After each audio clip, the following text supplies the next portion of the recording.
إن هذا القرآن يهدي للتي هي أقوم ويبشر المؤمنين الذين يعملون الصالحات أن لهم أجرا كبيرا. بسم الله الرحمن الرحيم.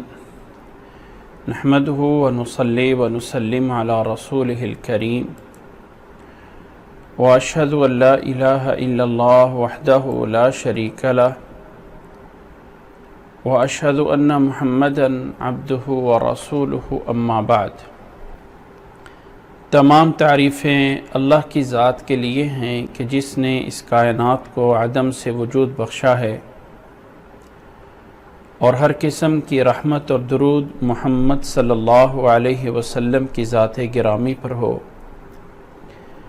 کہ جن کے بسبب انسان نے انسانیت کو سیکھا ہے۔ آج ہماری دورہ قرآن کی دوسری کلاس ہے، جس میں ہم باقاعدہ آج قرآن مجید کا آغاز کریں گے سورۃ الفاتحہ سے۔ اللہ سے دعا ہے کہ اللہ تعالی ہمیں سننے، سمجھنے اور عمل کرنے کی توفیق عطا فرمائے۔ قرآن مجید کی ابتدا سورۃ الفاتحہ سے ہے، اور فاتحہ کا معنی ہے آغاز اور ابتدا، کسی چیز کا آغاز ہونا، افتتاح ہونا، اوپننگ ہونا، کہ فلاں چیز اوپن ہو رہی ہے، فلاں چیز اوپن ہے، اس کو فاتحہ کہا جاتا ہے۔ سورۃ فاتحہ کے اور بھی نام ہیں جو اللہ تعالیٰ نے قرآن مجید میں اسے سبع المثانی بھی بولا ہے۔ اللہ رب العزت نے اس سورت کو سورۃ القرآن العظیم بھی بولا ہے، اور نبی صلی اللہ علیہ وسلم نے اس سورت کا نام ام القرآن بھی بولا ہے، اور الشفاء، الرقیہ، یہ بہت سے نام ہیں جو اس سورت کے آئے ہیں۔ یہ سورت مکی سورت ہے، اور مکی صورت ہونے کا معنی یہ ہے کہ اللہ کے نبی صلی اللہ علیہ وسلم کی نبوت کی 13 سال کی زندگی مکہ مکرمہ میں ہے، اور 10 سال کی زندگی اللہ کے نبی صلی اللہ علیہ وسلم کی مدینہ منورہ میں ہے۔ تو یہ سورت فاتحہ مکی زندگی میں نازل ہوئی ہے، جب اللہ کے نبی صلی اللہ علیہ وسلم مکہ مکرمہ میں موجود تھے۔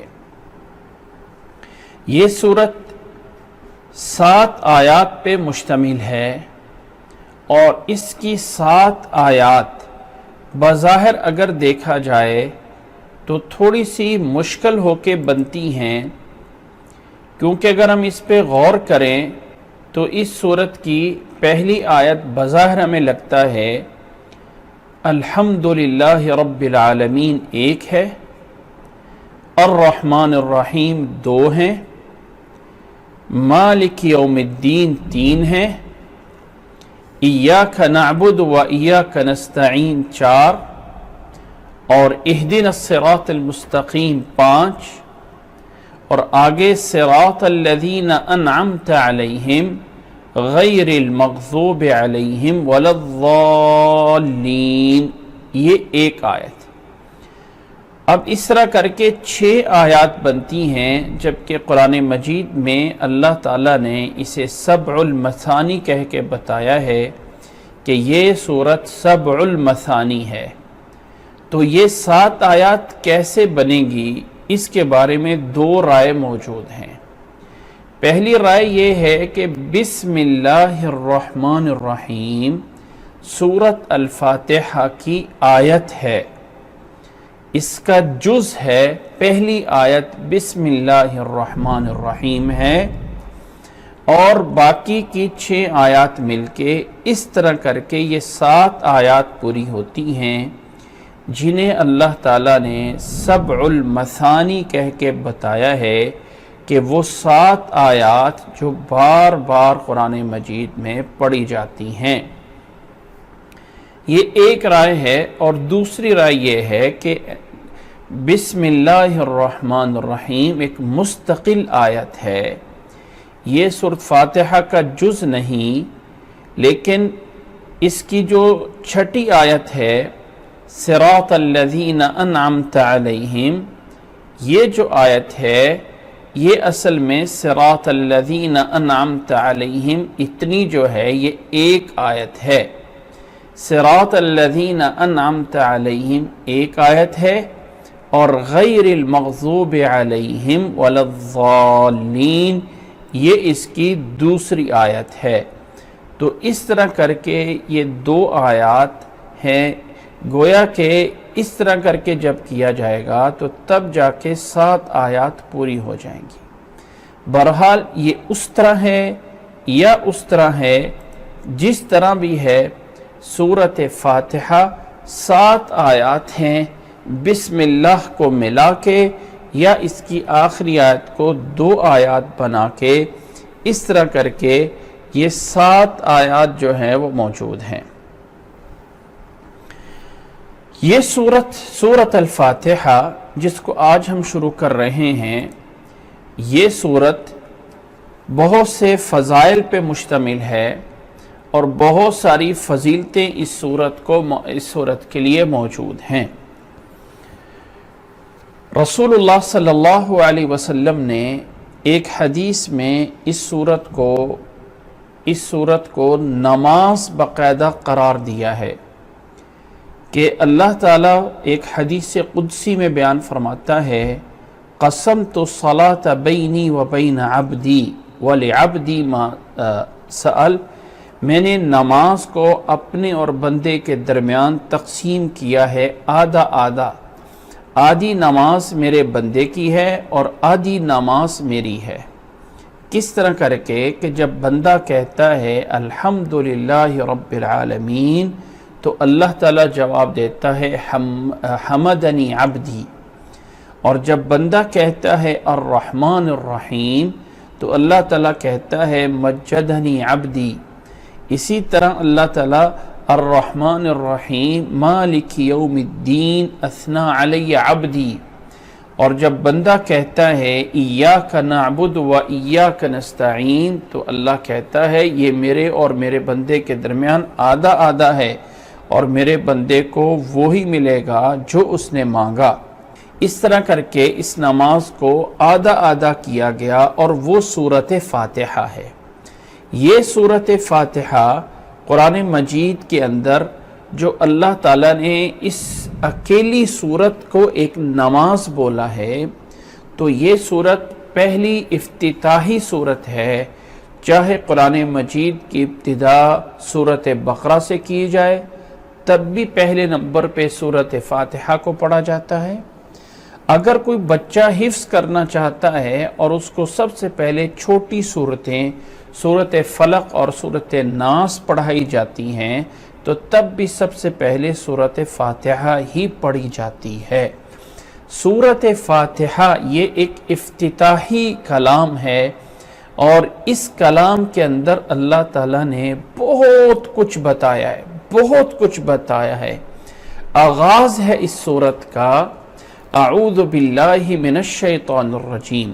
سورت کے آغاز کرنے سے پہلے یاد رکھ لیں کہ بسم اللہ ہر سورت سے پہلے پڑھنا لازم ہے، ضروری ہے، اور اعوذ باللہ من الشیطان الرجیم جب بھی قرات شروع کی جائے، جب بھی تلاوت شروع کی جائے تو اعوذ باللہ من الشیطان الرجیم کا پڑھنا ضروری ہے۔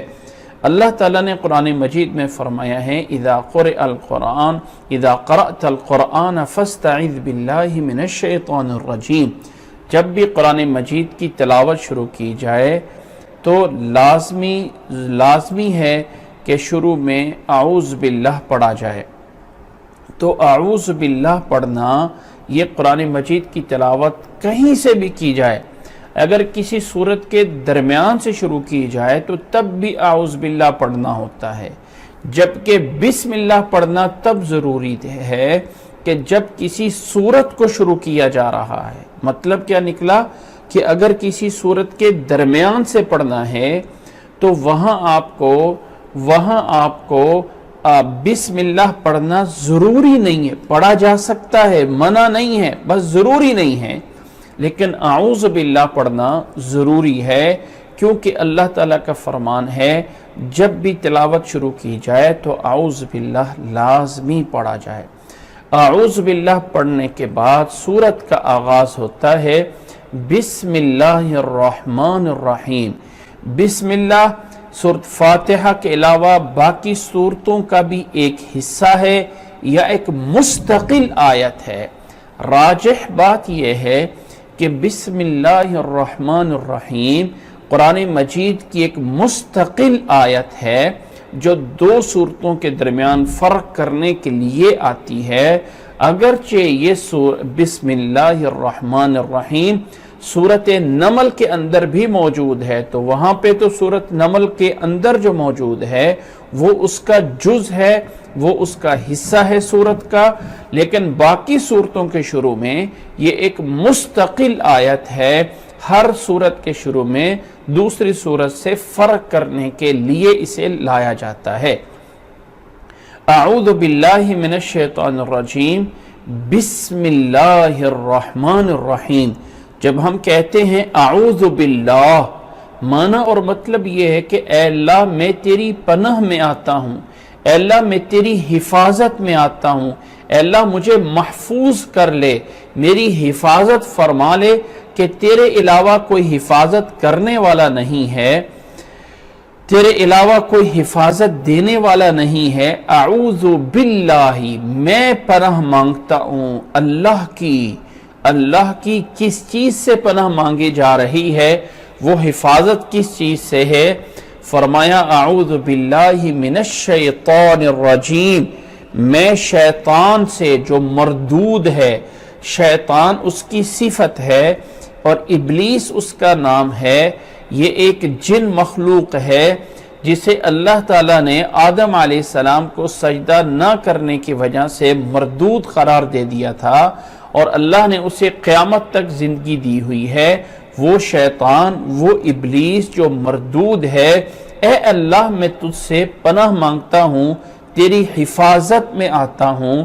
یہ پہلے کلمات ہیں جو انسان بولتا ہے اور پھر کہتا ہے بسم اللہ الرحمن الرحیم۔ بسم اللہ الرحمن الرحیم کا معنی یہ ہے، با یہاں پہ مدد اور استعانت کے لیے ہے کہ میں مدد چاہ رہا ہوں، اور یہاں پہ بظاہر تو یہ ہے کہ یہ بسم اللہ ہے، لیکن عربی میں بعض دفعہ ایسے ہوتا ہے کہ کچھ الفاظ بولنے میں نہیں آ رہے ہوتے لیکن سمجھنے میں آ رہے ہوتے ہیں۔ انسان ہمیشہ بسم اللہ وہاں پہ بولتا ہے جب کوئی کام شروع کرنے لگا ہے، جب کوئی ایکشن کرنے لگا ہے، بولتا ہے بسم اللہ۔ تو گویا کہ یہاں پہ ایک ورب ہوتا ہے کہ میں شروع کر رہا ہوں، شروع کرتا ہوں، شروع کرتی ہوں، میں پڑھتا ہوں، میں پڑھتی ہوں، میں کھاتا ہوں، میں پیتا ہوں، میں کام کر رہا ہوں، کرنا شروع کر رہا ہوں۔ تو وہ والا اپنا کام، وہ والا ورب گویا کہ انسان الفاظ میں نہیں لے کے آتا، الفاظ میں نہیں بولتا ہے، بلکہ یوں کہتا ہے بسم اللہ الرحمن الرحیم۔ وہ کام، وہ میرا کام اللہ کے نام کے ساتھ ہے، اللہ کے نام کی مدد سے میں شروع کر رہا ہوں۔ تو جب ہم قرآن مجید کو پڑھتے ہیں تو بظاہر ہم یہ کہتے ہیں بسم اللہ، یعنی اقرأ بسم اللہ، میں پڑھنا شروع کر رہا ہوں بسم اللہ، اللہ کے نام سے، اللہ کے نام کی مدد سے۔ یاد رکھ لیں کہ اللہ تعالیٰ سے مدد مانگی جاتی ہے تو اللہ تعالیٰ کی صفات سے بھی مدد مانگی جاتی ہے۔ اللہ تعالیٰ کا غفور ہونا، رحیم ہونا، رحمان ہونا یہ صفات ہیں، اور اللہ تعالیٰ کے اسماء حسنہ یہ اللہ تعالیٰ کی صفات کا حصہ ہیں۔ تو جب ہم اللہ کے نام سے مدد مانگ رہے ہیں تو اللہ سے ہی مدد مانگ رہے ہیں۔ بسم اللہ الرحمن الرحیم۔ اگر یہاں پہ لفظ اسم نہ لایا جاتا عربی میں اور با کو اللہ کے ساتھ جوڑ دیا جاتا تو باللہ الرحمن الرحیم بن جاتا۔ تو عربی زبان میں جب با کو اللہ کے ساتھ، لفظ اللہ کے ساتھ جوڑا جاتا ہے تو وہاں باللہ، تاللہ، واللہ، وہ پھر معنی اور بن جاتا ہے جسے ہم بولتے ہیں میں اللہ کی قسم کھاتا ہوں، میں اللہ کی قسم کھا رہا ہوں۔ تو اس قسم سے بچنے کے لیے اس اسم کو درمیان میں لایا گیا، اور رسم الخط لکھنے میں حمزہ سین میم اسم بنتا ہے، لیکن چونکہ یہ قرآن مجید کا رسم الخط ایسا ہے کہ اس رسم الخط میں حمزہ سین میم کے حمزہ کو ختم کر دیا اور با کے ڈنڈے کو لمبا کر دیا۔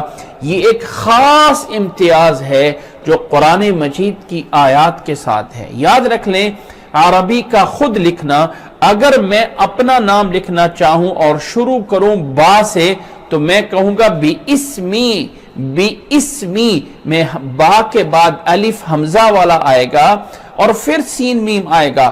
یہ ایک رسم الخط، جیسے قرآن مجید ایک عظیم کتاب ہے، ایسے ہی اس کلام کا جو رسم الخط ہے، یعنی وہ سٹائل، وہ انداز جس میں اسے ٹائپنگ کیا گیا ہے، وہ بھی ایک انوکھا ہے، عربی زبان سے الگ ہٹ کر ہے۔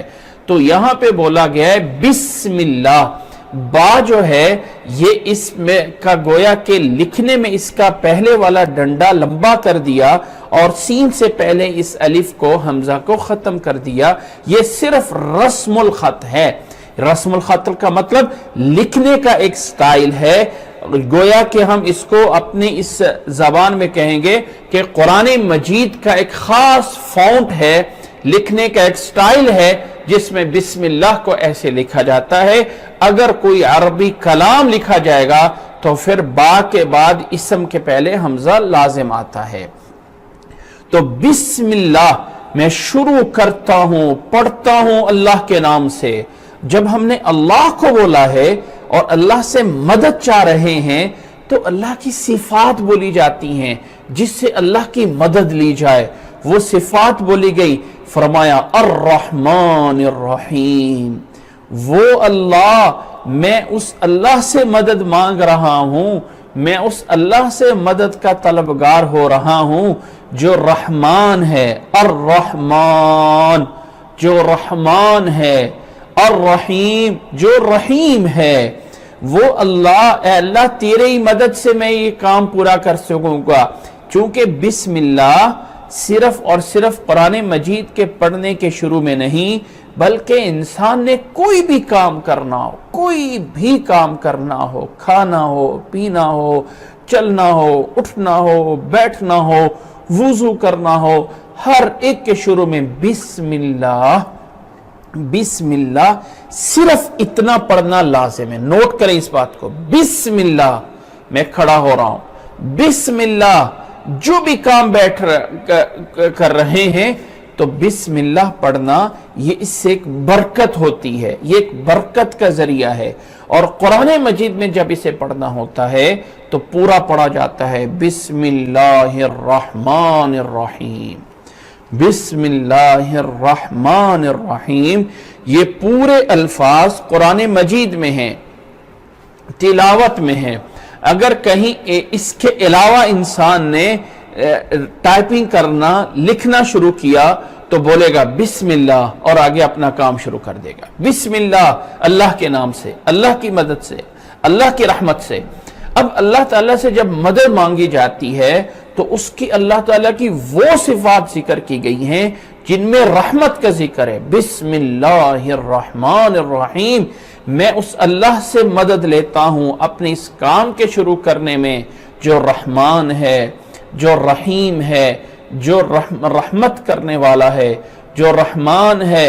رحمان الرحمن الرحیم، رحمان اور رحیم دونوں رحمت سے نکلے ہوئے ایک لفظ ہیں.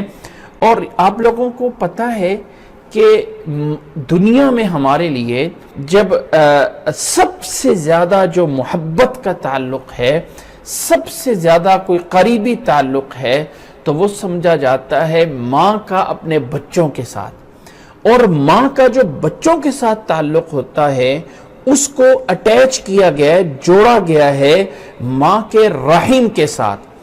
جس سے ماں کے پیٹ میں بچہ ہوتا ہے تو اس جگہ کو رحم بولا جاتا ہے. رحم، ماں کے رحم میں بچہ ہے.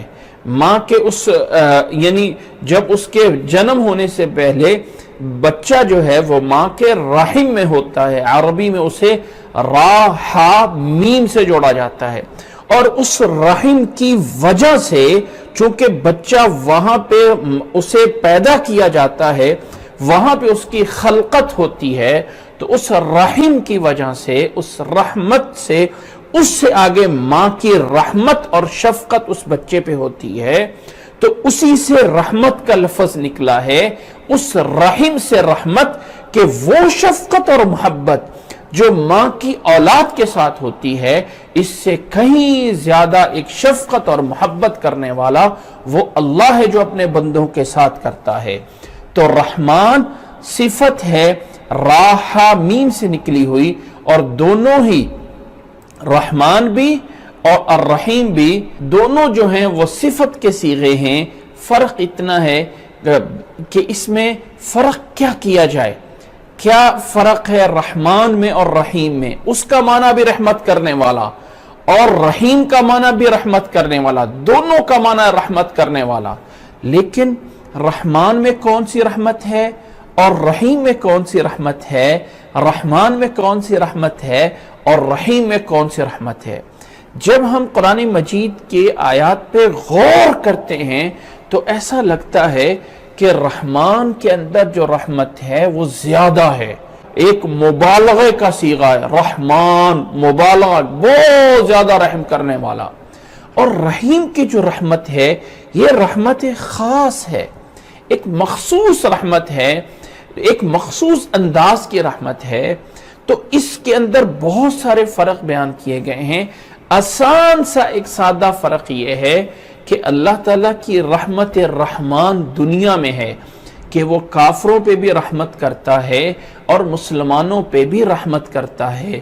وہ کافروں کے اوپر بھی رحم کر رہا ہے دنیا میں، انہیں بھی سب کچھ دیتا ہے، کھانا پینا، لباس، کپڑا، سب کچھ، بلکہ مسلمانوں سے زیادہ انہیں دیا جاتا ہے کیونکہ دنیا ہی ان کی جنت ہے. لیکن آخرت میں اللہ تعالیٰ نے فرمایا وَكَانَ بِالْمُؤْمِنِينَ رَحِيمًا، کہ اللہ تعالیٰ مومنوں پہ رحم کرنے والا ہے. یہ رحمت خاص قیامت والے دن جنت میں ہوگی، جو ایمان والوں کے لیے تو ہوگی لیکن کافروں کے لیے نہیں ہوگی.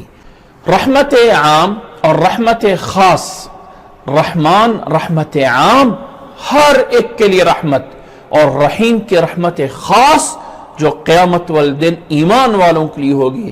گویا کہ انسان کہتا ہے بسم اللہ الرحمن الرحیم، میں مدد مانگتا ہوں اے اللہ تجھ سے، اے اللہ جو تو بڑا ہی دنیا میں سب پہ رحم کرنے والا ہے، اور اے اللہ وہ اللہ جو آخرت میں صرف ایمان والوں پہ رحم کرنے والا ہے، جو جنت میں دے کے بہت بڑا انعام دینے والا ہے.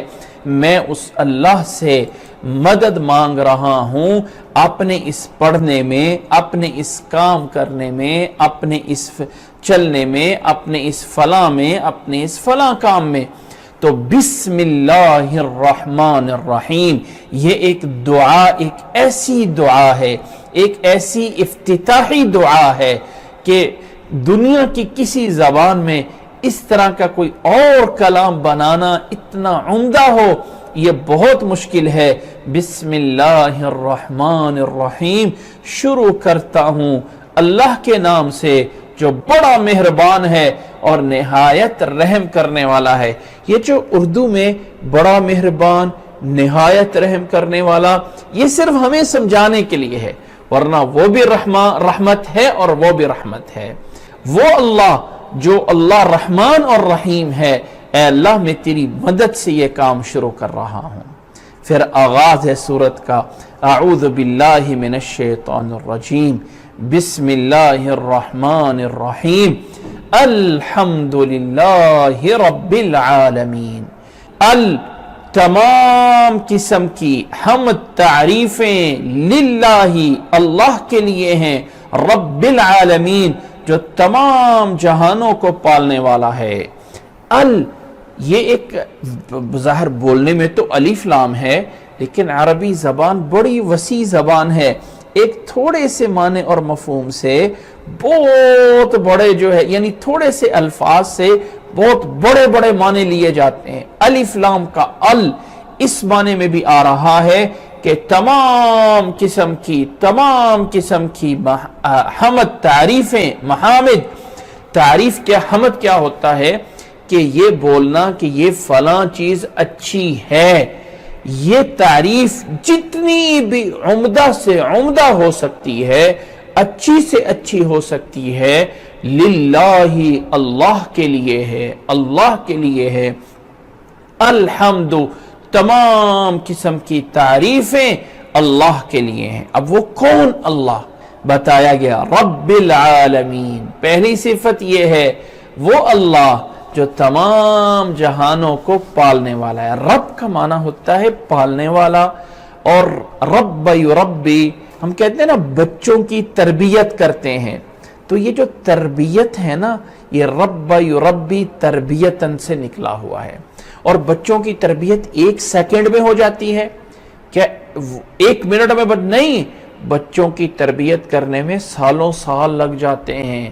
جب بچہ ابھی 1 سال کا 2 سال کا ہوتا ہے تب اس کی تربیت شروع ہو جاتی ہے، اور اس کے جوان ہونے تک، اس کے بڑے ہونے تک، اس کے بوڑھے ہونے تک اس کی تربیت، یعنی اس کے جوان ہونے تک بوڑھے ماں باپ اس کی تربیت کرتے رہتے ہیں۔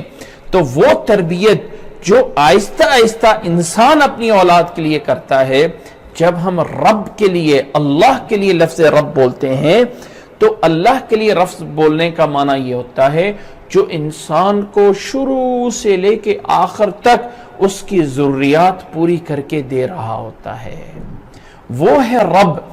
شاید ہمیں شکوہ ہو اپنے رب سے، کرنا نہیں چاہیے رب سے شکوہ کہ ہم تو فلاں مصیبت میں ہیں، ہم فلاں مصیبت میں ہیں، لیکن یاد رکھ لیں انسان جتنا بھی مصیبتوں میں ہے دوسرے کروڑوں انسانوں سے یہ افضل ہوگا۔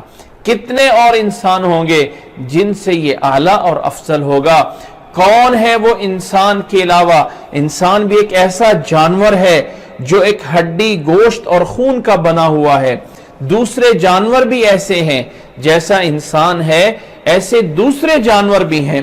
وہ کون سا انسان کی طرح کا دوسرا جانور ہے جس کو زمین پہ رہنے کے لیے باقاعدہ بہت بڑے مکانات بنائے جاتے ہوں، ان مکانات میں آرام کے لیے طرح طرح کی آسائشیں موجود ہوں، سونے کے لیے بہت اچھے سے بستر اور بیڈ موجود ہوں، کھانے پکانے کے لیے بہت قسم کی ہزاروں قسموں کے کھانے ہوں، اور پکانے کے لیے ہزاروں قسم کے آلات موجود ہیں۔ وہ کون ہے ذات جو یہ سب کچھ کرتی ہے انسان کے لیے؟ شروع سے اس کی ضروریات، ایک دودھ پینے سے لے کے اللہ تعالیٰ اس کو سکھا رہا ہے، اب تو نے یہ کرنا ہے، اب تو نے یہ کرنا ہے، اب یہ کرنا ہے، اب یہ کرنا ہے۔ یہ کون ہے کرنے والا؟ یہ کون ہے سکھانے والا؟ وہ رب ہے۔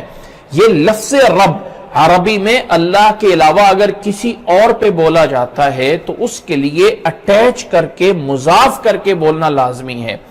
رب المال، رب البیت، رب الدار، گھر والا، یا رب المال، مال والا۔ لیکن جب اللہ کے لیے بولا جاتا ہے تو بغیر کسی اضافت پہ یا رب، یا رب یہ بھی بول سکتے ہیں، اے میرے رب، اے میرے رب، اے رب۔ تو ربن یہ خالص اللہ کے لیے بولا جاتا ہے، اللہ کے لیے بولا جاتا ہے ربن۔ تو وہ رب کا معنی جو ہر ضروریات کو پوری کرنے والا ہے۔ العالمین، العالمین یہ عالم کی جمع ہے۔ عالم یہ نکلا ہے علم سے، عین لام میم، جاننا، اور یہ عالم ہے اصل میں ایک ایسی چیز جس کے ذریعے کچھ اور معلومات ملتی ہوں. یہ عالم کا عالم ہوتا ہے، جاننے والا. جیسے کوئی بھی انسان ہو علم رکھنے والا تو ہم کہتے ہیں فلاں عالم ہے، تو عالم کا مطلب جاننے والا. لیکن یہ عالم نہیں، یہ عالم ہے. عالم کیا ہے؟ وہ چیزیں جن کے ذریعے خدا کا علم ہوتا ہے، رب کا علم ہوتا ہے. عالم جیسے خاتم ہوتا ہے، خاتم یعنی جس کے ذریعے مہر لگائی جاتی ہے. یہ وہ عالم ہے، کائنات کی ہر چیز، کائنات کی ہر مخلوق کی ایک قسم. فرشتوں کا ایک عالم ہے، انسانوں کا ایک عالم ہے، پہاڑوں کا ایک عالم ہے، درختوں کا ایک عالم ہے، اور جہان کے ہر جانوروں کا ایک عالم ہے. یہ تمام عالم جو ہیں، جتنے بھی عالم ہیں، یہ جمع ہو کے عالمین بن جاتے ہیں. وہ رب العالمین جو تمام جہانوں کو پالنے والا ہے. الحمدللہ رب العالمین، تمام قسم کی تعریفیں، جملہ محامد، ہر قسم کی اچھی باتیں کس کے لیے ہیں؟ للہ، اللہ کے لیے ہیں. رب العالمین جو رب العالمین ہے، جو تمام جہانوں کا پالنے والا ہے. یہاں پہ ایک بات نوٹ کیجئے گا کہ یہ جو حمد ہے اس کو شکر بھی بولا جاتا ہے، کہ یہ کلمہ شکر بھی ہے. اور حدیث میں یہ بھی آتا ہے کہ رسول اللہ صلی اللہ علیہ وسلم نے فرمایا کہ افضل الدعاء دعا الحمدللہ. الحمدللہ جو ہے یہ افضل دعا ہے. اچھا، یہ کیسے کر کے دعا بن گئی؟ وہ کون سا انداز ہے جس سے یہ دعا بن گئی ہے؟ اصل میں یاد رکھیں، جب کسی بڑے سے کوئی چیز مانگنا ہوتی ہے نا، جب کسی سے کوئی چیز طلب کرنی ہوتی ہے تو اس کی تعریف کی جاتی ہے. تو بہت اچھا ہے، تو بڑا اچھا انسان ہے، تو بڑا فلاں ہے، تو بڑا ہے، تو فلاں ہے، تو ایسا ہے. تو اللہ سے اصل میں انسان مانگتا ہے الحمدللہ رب العالمین، تمام تعریفیں اس اللہ کے لیے ہیں. اب یہاں پہ صفت وہ نہیں بیان کی گئی، تمام تعریفیں اللہ کے لیے ہیں جو جبار ہے، جو قہار ہے، جو قیامت لانے والا ہے، جو زندگی دینے والا ہے، جو فوت کرنے والا. نہیں، چونکہ یہاں پہ رب سے چاہیے اے اللہ تو پالنے والا ہے. جب انسان کسی سے لینا چاہتا ہے نا تو کہتا ہے یار تم تو بڑے سخی ہو، تم تو بڑے مالدار ہو. یہ کہتا ہے مطلب کیا ہوتا ہے؟ مجھے دے دے. تو اللہ سے جب مانگنا ہے تو اللہ نے اپنی تعریف کے اندر دعا کو پنہا کیا ہے. الحمدللہ رب العالمین، تمام تعریفیں اس اللہ کے لیے ہیں جو تمام جہانوں کو پالنے والا ہے. اے اللہ سب کو تو پالتا ہے، اے اللہ مجھے بھی پالنے والا ہے، اے اللہ میرے بھی یہ کام کر دے. یہ اس انداز سے رب سے دعا جو ہے وہ پنہا کر کے مانگی جا رہی ہے. اور یہ کلمہ شکر بھی ہے. شکر کیا ہوتا ہے کہ اللہ تعالیٰ نے جتنی بھی نعمتیں کی ہیں انسان پہ، یاد رکھ لیں اس وقت دنیا میں ہر چیز کو اعداد و شمار میں لایا جا رہا ہے، گنا جا رہا ہے. ہر چیز، انسان کتنے ہیں انہیں جی شمار میں لے کے آؤ، گاڑیاں کتنی ہیں شمار کی جا رہی ہیں، بھائی سب چیزوں گنا، حتیٰ کہ ان چیزوں کو بھی شمار کیا جا رہا ہے جو بظاہر بڑا مشکل ہے. ایک پوائنٹ کے بعد، پوائنٹ اور اشاریے کے بعد 10 صفریں لگا کے چھوٹی سے چھوٹے ذرے کو، ایٹم کو، اسی طرح بڑے سے بڑی چیز کو بھی. اچھا جی، زمین اور چاند کے درمیان کتنا فاصلہ ہے، زمین اور سورج کے درمیان کتنا فاصلہ ہے، کتنے فاصلے جو ہے وہ ناپے جا رہے ہیں، کس انداز سے. اسی طرح ہوا کا وزن کتنا ہے، روشنی کی رفتار کتنی ہے. اس طرح کر کے سب چیزوں کو اعداد و شمار میں لایا جا رہا ہے. لیکن اس سارے دور میں اللہ نے فرمایا ہے وَإِن تَعُدُّوا نِعْمَةَ اللَّهِ لَا تُحْصُوهَا، اگر اللہ کی ان نعمتوں کو شمار کرنا چاہو تو ہرگز شمار نہیں کر سکتے ہو، ہرگز نہیں کر سکتے ہو. اس لیے کہ انسان کو بہت ساری نعمتوں کا پتہ ہی نہیں ہے جو اس کے لیے پیچھے ہو رہی ہیں. پیچھے منصوبے بڑھ رہے ہیں، پیچھے پروجیکٹ تیار ہو رہے ہیں، انسان کے لیے کھانے بن رہے ہیں، اور ایک لقمہ جو ہم منہ میں ڈال رہے ہوتے ہیں، نہ جانے کتنے لوگوں نے اس پہ محنت کی ہوئی ہوتی ہے، اور کیسے کیسے کر کے محنت کی ہوئی ہوتی ہے، انسان کو پتہ ہی نہیں ہوتا کہ وہ کتنا کچھ کیسے کہاں سے بن کے آج میرے سامنے ایک چھوٹی سی چیز میں آیا پڑا ہے۔ تو اللہ کی نعمتوں کو شمار نہیں کر سکتے ہیں۔ ان تمام نعمتوں کے بدلے میں اللہ تعالی نے صرف یہ کہا ہے کہ میرا شکر ادا کرو، اور اس شکر کے لیے بھی اللہ نے وعدہ فرمایا ہے لَإِن شَكَرْتُمْ لَأَزِيدَنَّكُمْ وَلَإِن كَفَرْتُمْ إِنَّ عَذَابِي لَشَدِيدٌ، اگر میرا شکر کرو گے تو میں اپنی نعمتوں کو اور بڑھا دوں گا، اور زیادہ کر دوں گا۔ اور اللہ تعالیٰ کی نعمتیں جو اور زیادہ ہوں گی، فرمایا اگر ناشکری کرو گے تو میرا عذاب بڑا سخت عذاب ہے۔ اور اللہ کا یہ جو شکر کرنا ہے، اس کے کچھ طریقے ہیں، جن میں پہلا طریقہ یہ ہے کہ دل سے احساس کیا جائے کہ جو کچھ میرے پاس ہے، جو کچھ میں ہوں، یہ صرف اللہ کی دین ہے، میرا اس میں کوئی کمال نہیں ہے۔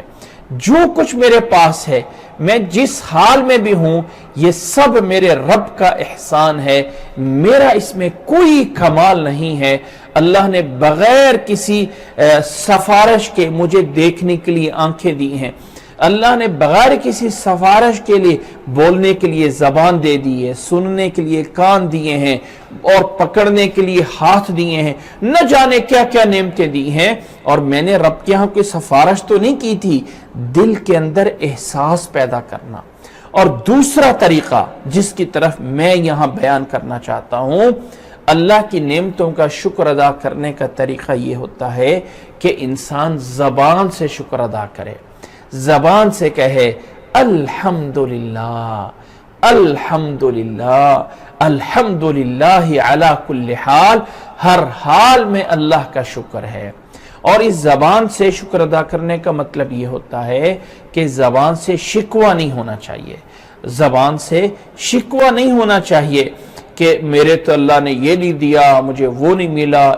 یہ اگرچہ ہمیں تفصیل کے ساتھ یہ شکر کی باتیں آگے چل کے بیان ہونی ہیں، لیکن یہاں پہ ضمناً چونکہ شکر کے کلمات ہیں تو اس لیے تھوڑا سا بیان ہو گیا ہے۔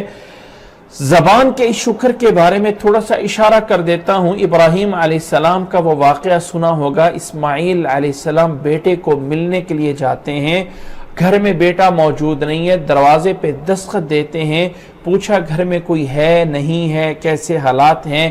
بہو نے بتایا ہاں وہ تو نہیں ہے، پوچھا حالات کیسے ہیں؟ وہ اچھا نہیں ہے، یہ اچھا نہیں ہے، وہ اچھا نہیں ہے۔ فرمایا اسماعیل آئیں تو ان کو سلام عرض کر دینا اور کہہ دینا کہ دروازے کی چوکھٹ اچھی نہیں ہے، اس کو بدل دیں۔ اسماعیل علیہ السلام واپس آئے، اپنی اس بیوی کو چھوڑ دیا، بعد میں ایک دوسری جگہ شادی ہو گئی، اتفاقاً دوسری بار ابراہیم علیہ السلام ملنے کے لیے آئے، اور پھر بھی اسماعیل علیہ السلام گھر میں موجود نہیں تھے۔ پھر بات ہوئی بہو سے، بہو نے کہا یہ بھی اچھا ہے، وہ بھی اچھا ہے، فلاں اچھا ہے۔ جاتے ہوئے کہہ گئے کہ اسماعیل آئیں تو میرا سلام عرض کر دینا اور ان کو بتا دینا کہ دروازے کی چوکھٹ بہت اچھی ہے، اسے سنبھال کے رکھنا۔ تو یاد رکھ لیں، زبان سے شکر ادا کرنے کا طریقہ یہ ہے کہ اس زبان سے شکوہ نہ کیا جائے، اور کم از کم انسان یہ تو کہہ سکتا ہے نا الحمدللہ الحمدللہ۔ الحمدللہ کا جہاں معنی یہ ہے تمام تعریفیں اللہ کے لیے ہے، وہاں اس کا مفہوم یہ بھی ہے اللہ کا شکر ہے، اللہ کا شکر ہے، اللہ کا احسان ہے، تو یہ بھی اس کا مفہوم ہے۔ تو انسان جب کہتا ہے الحمدللہ رب العالمین، تو یہ کہہ رہا ہے تمام تعریفیں اس اللہ کے لیے ہیں جو تمام جہانوں کو پالنے والا، یہ پہلی صفت، اور پھر دوسری صفت بیان کی الرحمن الرحیم، اس اللہ کے لیے تمام تعریفیں ہیں جو بڑا مہربان، نہایت رحم کرنے والا ہے۔ وہی دونوں صفتیں جو بسم اللہ میں موجود تھی یہاں سورۃ فاتحہ میں بھی اسی طرح موجود ہیں۔ الرحمن الرحیم، تمام تعریفیں اس اللہ کے لیے ہیں جس کی پہلی صفت یہ ہے رب العالمین ہے، جس کی دوسری صفت وہ رحمان اور رحیم ہے۔ اور تیسری صفت ہے مالک یوم الدین، وہ مالک ہے، وہ اس کا آنر ہے، وہ اس کا مالک ہے، کس کا؟ یوم الدین، دین کے دن کا۔ دین کا مطلب بدلہ، ایک کام کیا اس کا آگے انعام ملنا ہے یا اس کی سزا ملنی ہے۔ جو کام کیا ہے تو فرمایا کہ اس بدلے کے دن کو بولا جاتا ہے یوم الدین، مالک یوم الدین، جو قیامت کے دن کا مالک ہے۔ تمام تعریفیں اللہ کے لیے ہیں، جو رب العالمین ہے، جو الرحمن الرحیم ہے، جو مالک یوم الدین ہے۔ تمام تعریفیں اس اللہ کے لیے ہیں۔ اب انسان نے سٹارٹ میں اللہ کی تعریف کر دی اور اللہ کی صفات بیان کر دی، اور اللہ نے سکھایا بھی ایسے ہی ہے کہ اے بندے اس طرح پڑھو۔ پھر بندہ کہتا ہے ایاک نعبد و ایاک نستعین، اے اللہ میں خالص تیری ہی عبادت کرتا ہوں، ایاک نعبد، میں خالص تیری عبادت کر رہا ہوں۔ یاد رکھ لیں کہ عربی میں اصل یہ ہے کہ ایاک بعد میں آنا چاہیے اور نعبد پہلے آنا چاہیے۔ گوئے کہ ہونا یہ چاہیے کہ نعبد ایاک، نعبد ایاک، لیکن بعض دفعہ کلام کو آگے پیچھے کر کے اس میں ایک زور پیدا کرنا مقصد ہوتا ہے۔ جیسے ہم کہتے ہیں نا اپنی زبان اردو میں، پتہ لگ جائے گا، پتہ لگ جائے گا، پتہ لگ جائے گا، اور اگر میں اس کو یہ کہہ دوں لگ پتہ جائے گا، تو اب اس میں آپ کو فرق تو ہے نا، تھوڑا سا لگ رہا، پتہ لگ جائے گا اور ایک لگ پتہ جائے گا۔ تو اس کو جب الفاظ کو آگے پیچھے کیا جاتا ہے تو اس کے اندر ایک خاص قوت پیدا ہو جاتی ہے۔ اس کو حصر بول سکتے ہیں، اس کو تاکید بول سکتے ہیں، اس کو کلام کے اندر زور بول سکتے ہیں۔ تو وہ اللہ تعالیٰ کہہ رہا ہے ایاک، اللہ تعالیٰ نے سکھایا کہ بندے یہ کہے ایاک نعبد، ہم خالص، صرف اور صرف، یہ جو صرف کا معنی ہے، یہ خالص کا معنی ہے، یہ الفاظ کو آگے کرنے سے پیدا ہوا ہے۔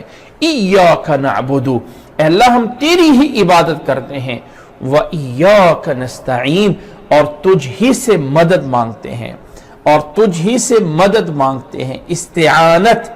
استعانت کا مطلب یہ ہوتا ہے کوئی بھی مدد لینا، لیکن یہاں سے وہ استعانت مراد ہے جو انسانی طاقت سے بالا تر ہے، جو انسان کی قوت سے اوپر ہے، وہ استعانت مراد ہے۔ یہ وہ استعانت نہیں ہے جو ایک دوسرے کی میں اور آپ مدد کر دیتے، دنیا دار الاسباب ہے، اور یہاں پہ ایک دوسرے کی مدد لینا یہ کوئی انسان کے اس مخالف نہیں ہے۔ یہاں تک کہ اللہ تعالیٰ نے اپنے انبیاء کے بارے میں، حضرت عیسیٰ علیہ السلام کے بارے میں سورۃ صف میں بیان فرمایا کہ انہوں نے کہا من انصاری اللہ، من انصاری اللہ، اے لوگو تم میں سے کون ہے جو میرا مددگار بنے گا، کون ہے تم میں سے جو میرا مددگار بنے گا؟ تو وہ مدد ہے دنیاوی مدد، کسی سے کوئی ضرورت کے لیے چیز لینا، کسی سے کوئی چیز لے لینا، کسی سے کوئی کام کروا لینا، یہ ہم کسی سے کروا سکتے ہیں۔ لیکن وہ والے کام جو انسان سے اوپر سے ہیں، پیدا کون کرتا ہے، اولاد کون دیتا ہے، اولاد دینے والا کون ہے، اصل رزق دینے والا کون ہے، اصل جو نفع دینے والا کون ہے، اصل نقصان دینے والا کون ہے، کون ہے جو بیماریوں میں اصل شفا دیتا ہے، وہ اللہ ہے۔ دنیا میں اسباب ہے، ایک ٹیبلٹ یا ایک گولی کھائی جا رہی ہے، اسی سے ایک بندے کو شفا ہو رہی ہے اور اسی سے دوسرے بندے کو شفا نہیں ہو رہی ہے۔ کیا وجہ ہے؟ ایک تو صحیح ہو رہا ہے، دوسرا صحیح نہیں ہو رہا ہے، ایک صحیح ہو رہا ہے، دوسرا نہیں صحیح ہو رہا ہے، کیونکہ اصل شفا اللہ کے ہاتھ میں ہے۔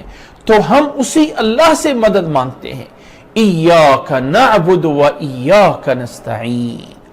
اب ذرا سورت پہ غور کریں، اس سورت پہ ایک نظر ڈالیں آپ، تو انسان سب سے پہلے رب کی تعریف کرتا ہے۔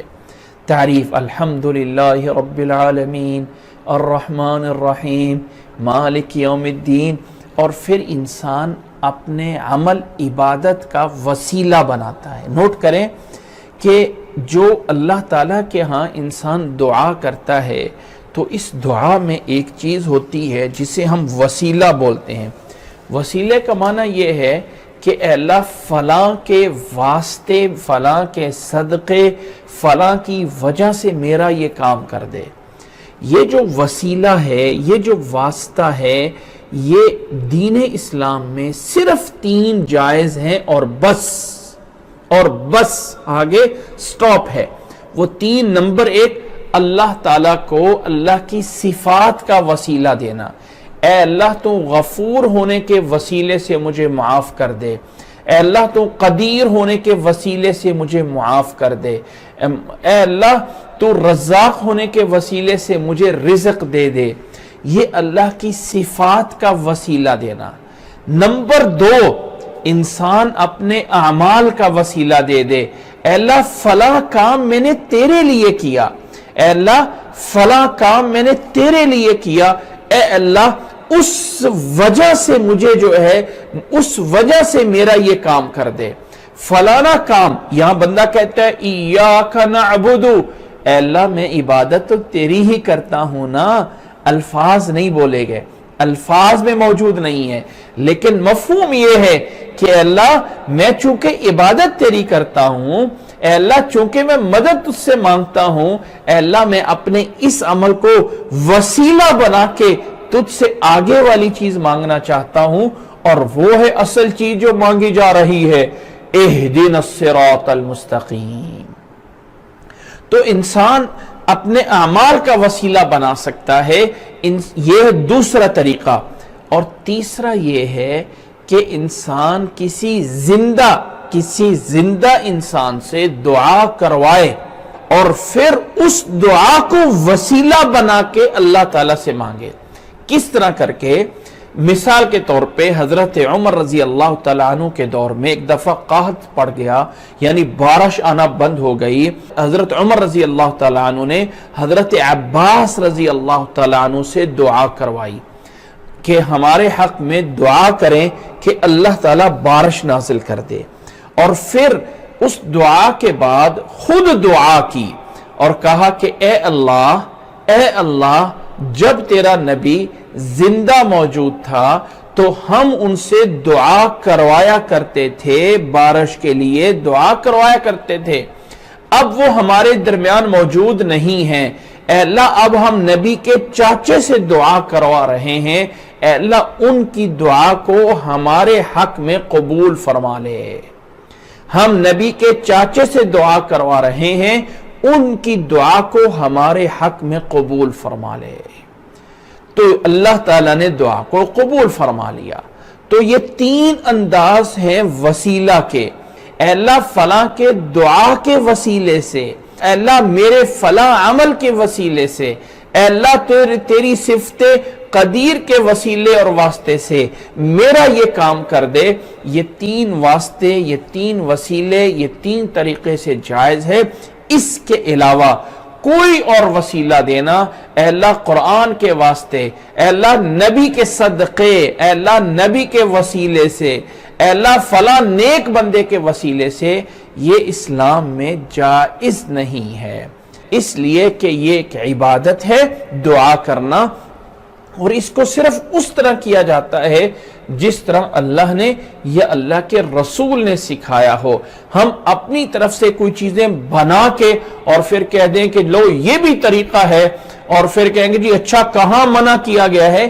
تو دین کے کاموں میں منع ہونا نہیں ہوتا ہے، بلکہ یہ دیکھا جاتا ہے کہ ثابت صرف یہ ہے۔ تو دین اسلام میں ثابت صرف اور صرف 3 قسم کے وسیلے ہیں۔ اللہ کا وسیلہ، اللہ کی صفات کا دینا، انسان اپنے عمل کو وسیلہ بناتا ہے یا کسی نیک بندے کی دعا کو وسیلہ بناتا ہے۔ اس کے علاوہ کسی فرشتے کو وسیلہ بنانا، اے اللہ جبریل کے صدقے میرا یہ کام کر دے، اے اللہ میکائیل کے صدقے میرا یہ کام کر دے، اے اللہ ابراہیم علیہ السلام کے وسیلے سے میرا یہ کام کر دے، یا محمد صلی اللہ علیہ وسلم ان کے صدقے سے میرا یہ کام کر دے۔ یہ جتنے الفاظ مشہور ہیں یاد رکھ لیں یہ جائز نہیں ہیں۔ یہاں بندہ کہتا ہے ایاک نعبد، اے اللہ میں صرف تیری ہی عبادت کرتا ہوں، اے اللہ میں صرف تجھ ہی سے عبادت کرتا، تیری ہی عبادت کرتا ہوں، وَإِيَّاكَ نَسْتَعِينُ اور تجھ ہی سے مدد مانگتا ہوں، تیرے علاوہ کوئی مدد کرنے والا نہیں ہے۔ یہ انسان اپنا وسیلہ دے رہا ہے۔ پہلے اللہ کی تعریف کی، الحمدللہ رب العالمین الرحمن الرحیم مالک یوم الدین، اب اللہ کو وسیلہ دیا، ایاک نعبد و ایاک نستعین، اور اب ہے وہ چیز جو انسان رب سے مانگ رہا ہے۔ اس پوری صورت میں یہ ایک چیز مانگی گئی ہے، انسان کہتا ہے اہدنا الصراط المستقیم، ہدایت عطا فرما ہم سب کو، نہ ہمیں الصراط المستقیم، صراط مستقیم کی سیدھا راستہ، صراط سیدھا راستہ جو بالکل سیدھا ہے، جس کے جو ہے وہ کوئی اور جس میں ٹیڑھ پن نہ ہو، اس راستے پہ ہمیں چلا دے۔ اہدنا الصراط المستقیم، یہاں اہدی جو بولا گیا ہے، ہدایت کا معنی ہوتا ہے راستہ دکھانا، راستے پہ چلانا اور منزل مقصود تک پہنچانا۔ تو گویا کہ انسان اللہ سے کہتا ہے اے اللہ مجھے سیدھا راستہ دکھا دے، اے اللہ مجھے سیدھے راستے پہ چلا دے، اے اللہ مجھے منزل پہ پہنچا دے۔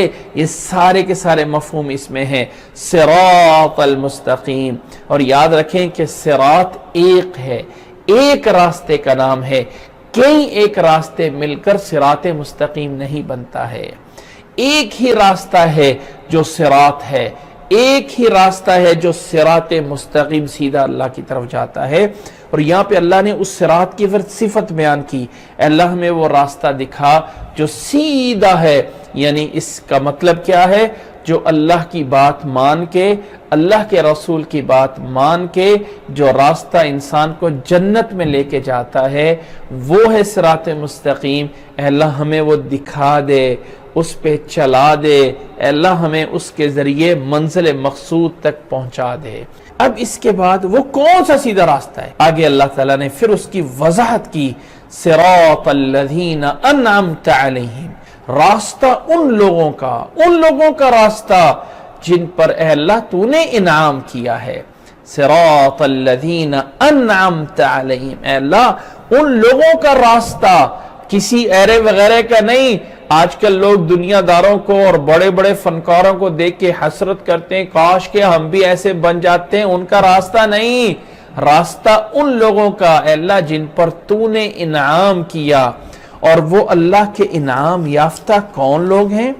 کون ہیں جن پہ اللہ تعالیٰ نے انعام فرمایا ہے؟ سورۃ النساء کے اندر اللہ تعالیٰ نے فرمایا ہے وَمَن يُطِعِ اللَّهَ وَالرَّسُولَ فَأُولَئِكَ مَعَ الَّذِينَ أَنْعَمَ اللَّهُ عَلَيْهِم مِّنَ النَّبِيِّينَ وَالصِّدِّيقِينَ وَالشُّهَدَاءِ وَالصَّالِحِينَ وَحَسُنَ أُولَئِكَ رَفِيقًا۔ جن پہ اللہ تعالیٰ نے انعام کیا ہوا ہے یہ وہ لوگ ہیں، وہ ہیں انعام یافتہ، وہ ہیں انعام والے لوگ جو اللہ کے انبیاء ہیں، نبی ہیں، جو صدیقین ہیں، جو شہداء ہیں۔ اولئک الذین انعم اللہ علیہم من النبیین والصدیقین والشہداء والصالحین وحسن اولئک رفیقا۔ اللہ کے انبیاء علیہم السلام، اسی طرح وہ لوگ جنہیں اللہ نے یا اللہ کے رسول نے صدیق ہونے کا خطاب دیا ہو، اسی طرح وہ لوگ جو اللہ کے راستے میں شہید ہو گئے ہوں، اسی طرح وہ لوگ جو صالحین اور نیک لوگ بنتے ہیں، اللہ تعالیٰ نے ان کے بارے میں فرمایا ہے کہ ان لوگوں کا راستہ اللہ ہمیں دکھا دے۔ صراط الذین انعمت علیہم، اے اللہ ہمیں نبیوں کے راستے پہ چلا دے، اے اللہ ہمیں صالحین کے راستے پہ چلا دے، اے اللہ ہمیں صدیقین کے راستے پہ چلا دے۔ وہ جو اچھے لوگوں کا راستہ ہے وہ والا صراط مستقیم مجھے چاہیے۔ یہ جو لوگ ہر کوئی بولتا ہے میں صراط مستقیم پہ ہوں، میں صراط مستقیم پہ نہیں، وہ لوگ جو نبیوں کا راستہ ہے، وہ جو شہداء اور صدیقین اور صالحین کا راستہ ہے، اے اللہ اس راستے پہ مجھے چلا دے۔ یہ ہے انسان کی وہ مانگ، طلب جو انسان اس پوری صورت میں اپنے رب سے مانگ رہا ہے۔ الحمدللہ رب العالمین، تمام تعریفیں اللہ کے لیے ہیں جو رب العالمین ہے۔ الرحمن الرحیم، جو رحمان اور رحیم ہے، مالک یوم الدین، جو قیامت کے دن کا مالک ہے۔ دنیا میں ہر کوئی کہہ سکتا ہے میں فلاں چیز کا مالک ہوں، میں فلاں چیز کا مالک ہوں، لیکن قیامت کا دن ایک ایسا ہوگا جس دن اللہ کے علاوہ کسی کا کوئی اختیار نہیں ہوگا، وہ اکیلا مالک ہے۔ لمن الملک اليوم، اس دن وہ کہے گا کون ہے میرے علاوہ بادشاہ، تو لاؤ میرے سامنے کھڑا کر دو، لیکن اس دن اللہ کے علاوہ کوئی نہیں ہوگا۔ وہ مالک یوم الدین، اس اللہ کے لیے تمام تعریفیں ہیں، اور اے اللہ تیری ہی ہم عبادت کرتے ہیں، تجھ ہی سے مدد مانگتے ہیں، اور اب مدد مانگی جا رہی ہے اہدنا الصراط المستقیم، اے اللہ میں سیدھا راستہ دکھا دے، ان لوگوں کا راستہ جن پر تو نے انعام کیا ہے۔ اب یہاں پہ ایک بات میں ضمناً بتانا چاہتا ہوں، صراط مستقیم، کیا اس کا معنی یہ ہے صراط مستقیم کا کہ یہ صراط مستقیم وہ ہے ہم نماز پڑھنے والے بن جائیں، ہم روزہ رکھنے والے بن جائیں، ہم نیکی کرنے والے بن جائیں، گناہ سے بچنے والے بن جائیں، یہ صراط مستقیم ہے؟ ہاں یہ بھی راستہ مستقیم ہے، لیکن یہاں پہ انسان اپنے لیے ایک ایسی چیز مانگ رہا ہے جس میں دنیا اور آخرت کی کامیابی ہے، جس میں ہر طرح کی خوبی ہے۔ مطلب یہ ہے کہ جو لوگ دنیا کے اندر جو بگڑے تگڑے کام ہیں، فلاں کام سیدھا نہیں ہے، فلاں کاروبار سیدھا نہیں ہے، فلاں چیز صحیح نہیں ہے، یہ تمام قسم کے چیزوں میں صحیح راستہ ہے اللہ جو میرے دنیا کی چیزوں میں صراط مستقیم ہے، اے اللہ میری صحت کے بارے میں جو میرے لیے صحیح چیز ہے، اے اللہ میرے دین کے بارے میں جو صحیح چیز ہے، یہ ان تمام چیزوں کو شامل ہے۔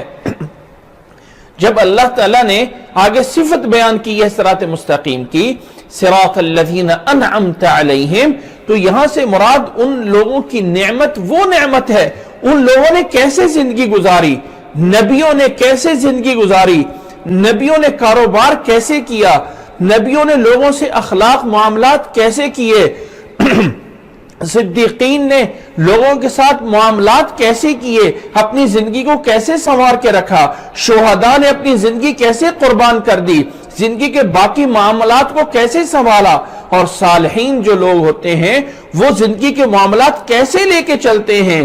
اے اللہ ان لوگوں کی طرح ہمارے دنیا کے کام بھی صحیح کر دے، اور ان لوگوں کی طرح ہمارے دینی کام بھی صحیح کر دے۔ تو اہدنا الصراط المستقیم کا معنی صرف اور صرف دین کے اندر قرآن اور حدیث کے علم اور اللہ تعالیٰ کے ہاں جنت اور جہنم، صرف دین کے اندر، صرف اس ریلیجن اور دین کے اندر صراط مستقیم نہیں، بلکہ انسان کی پوری زندگی جس صحیح راستے پہ چل سکے وہ ہم مانگتے ہیں اہدنا الصراط المستقیم کہہ کے۔ پھر فرمایا راستہ ان لوگوں کا جن پر تو نے انعام کیا ہے۔ اور پھر جب کسی چیز کو مانگنا ہوتا ہے نا، کسی بڑی چیز کی طلب کرنا ہوتا ہے، تو لازمی ہوتا ہے اس میں یہ بتایا جائے بھائی یہ فلاں چیز لے کے آنی ہے، اس میں فلاں چیز یس ہونی چاہیے اور فلاں چیزیں اس میں نو ہونی چاہیے، فلاں چیزیں اس میں اچھی ہونی چاہیے اور فلاں چیزیں اچھی نہیں ہونی چاہیے۔ جب اللہ تعالیٰ سے صراط مستقیم مانگا تو اس کی اچھائی والی چیزیں مانگی، صراط الذین انعمت علیہم، تو بری چیزیں غیر المغضوب علیہم ولا الضالین، وہ راستہ ان لوگوں کا نہیں چاہیے جن پر غضب کیا گیا، وہ راستہ ان لوگوں کا نہیں چاہیے ضالین جو گمراہ ہوئے۔ اللہ ہمیں صراط مستقیم تو عطا فرما دے، لیکن وہ صراط مستقیم صراط الذین انعمت علیہم کا راستہ ہو، وہ صراط مستقیم مغضوب علیہم کا راستہ نہ ہو، وہ صراط مستقیم ضالین کا راستہ نہ ہو۔ اور مغضوب سے کیا مراد؟ کون ہے مغضوب؟ مغضوب کون ہے؟ مغضوب جن پہ غضب کیا گیا، اللہ تعالیٰ کی طرف سے غضب ہوا جن کے اوپر، اللہ تعالیٰ کی طرف سے جن پہ لعنت ہوئی۔ مفسرین کا اس میں اتفاق ہے کہ اس سے مراد وہ یہود کے لوگ ہیں جو جاننے کے باوجود بھی مسلمان نہیں ہوئے تھے۔ اور ضالین کون ہیں؟ گمراہ ہونے والے۔ اس سے مراد وہ نصارہ اور عیسائی تھے جو گمراہ ہو گئے، لیکن یہ مفہوم لیا جاتا ہے، اصل مقصد یہ ہے کہ جن پر بھی رب کا غضب ہوا ہے، جو لوگ بھی اللہ کے راستے سے بھٹکے رہے ہیں، اے اللہ ان سے ہمیں بچا دے، ان سے ہمیں دور کر دے۔ یہ انسان مانگ رہا ہے، یہ کہہ رہا ہے صراط الذین انعمت علیہم غیر المغضوب علیہم ولا الضالین آمین۔ قرآن مجید کے انداز پہ ہم قربان جائیں کہ اللہ تعالیٰ کی ذات کا ادب یہ ہے کہ اللہ تعالیٰ کو ایک اچھے انداز سے پکارا جاتا ہے، اللہ تعالیٰ کے لیے اچھائی کی نسبت کی جاتی ہے اور اللہ تعالیٰ کے لیے برائی کی نسبت نہیں کی جاتی۔ اس میں کوئی شک نہیں کہ نفع دینے والا بھی اللہ ہے اور نقصان دینے والا بھی اللہ، اس میں کوئی شک نہیں کہ ایسے ہی نفع بھی اللہ سے آتا ہے اور نقصان بھی اسی، بیماری بھی وہی دیتا ہے اور شفا بھی وہی دیتا ہے، بیماری بھی وہی دیتا ہے۔ لیکن اللہ کی طرف ایک ادب کا تقاضا یہ ہے کہ نسبت اچھائی کی جاتی ہے، برائی کی نہیں کی جاتی۔ جب اللہ تعالیٰ نے انعام کیا تو فرمایا انعمت علیہم، جن پر تو نے انعام کیا، اے اللہ ان لوگوں کا راستہ جن پر تو نے انعام کیا۔ اب جب غضب کی باری آئی تو یہ نہیں کہا غیر الذین اغضبت علیہم، غیر الذین ضالوا، کہ اے اللہ ان لوگوں کے علاوہ جن پر تو نے غضب کیا، جن پر تو نے جن کو گمراہ کیا، نہیں، یہاں پہ وہ غائب والا لفظ صیغہ غائب کا الٹا دیا، غیر المغضوب علیہم ولا الضالین۔ انعمت میں انعام ہے تو نسبت اللہ کی طرف ہے، اے اللہ جن پر تو نے انعام کیا۔ غضب اور ضال کی بات ہے تو یہاں پہ غیر جن پر غضب کیا گیا، اگرچہ غضب کرنے والا اللہ ہے، اگرچہ گمراہ ہوئے اپنے اعمال کی وجہ سے اور اللہ نے ان کو اور گمراہ کر دیا وہ، لیکن نسبت جو ہے وہ میرے بھائی ادب کا تقاضا یہ ہے کہ اللہ کی طرف نسبت اچھائی کی جاتی ہے۔ بیماری اللہ تعالیٰ دیتا ہے، لیکن انسان کو یہ کہنا چاہیے اللہ تعالیٰ نے مجھے بیمار کر دیا، یہ صحیح نہیں ہے۔ ہاں یہ کہنا صحیح ہے اللہ نے مجھے شفا دے دی، اللہ نے مجھے شفا یاب کر دیا، یہ صحیح ہے۔ لیکن انسان کہ اللہ نے مجھے بیماری دے دی، اللہ نے میرے اوپر مصیبت ڈال دی، یہ کہنا صحیح نہیں ہے۔ اگرچہ کرتا اللہ ہے، اللہ کے ہر کام میں کوئی نہ کوئی حکمت ہوتی ہے، لیکن انداز یہ اپنایا جاتا ہے کہ اللہ کی طرف نسبت جو ہے وہ اچھائی کی جاتی ہے، برائی کی نہیں کی جاتی ہے۔